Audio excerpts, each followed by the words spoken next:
હવામાનને લઈ અને સામે આવી રહ્યા છે। હવામાન વિભાગે આગાહી કરી છે પશ્ચિમથી ઉત્તર પશ્ચિમના પવન ફૂંકાવાના કારણે આગામી 7 દિવસ જે વાતાવરણ છે તે યથાવત રહેશે। 1 થી 2 ડિગ્રી જેટલું જ તાપમાન ઘટવાની શક્યતા હવામાન વિભાગે વ્યક્ત કરી છે। એટલે ગરમીમાં કોઈ ઝાઝો ફરક નહીં પડે। મોટાભાગના વિસ્તારમાં 40 ડિગ્રી ઉપર તાપમાન રહેવાનું अनुमान हवामान विभाग तरफथी सेववामां आवी रह्युं छे। ચોમાસું આગળ વધવા માટે સાનુકૂળ વાતાવરણ હોવાનું પણ હવામાન વિભાગે જણાવ્યું છે।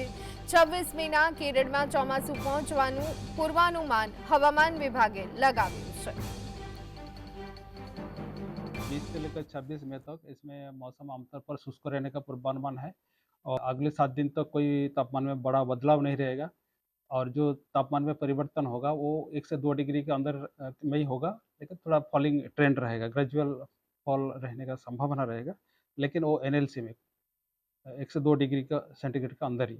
और जो कुछ एक स्थानों में जो अधिकतम तापमान है 40 डिग्री सेंटीग्रेड के आसपास रहने का भी संभावना रहेगा।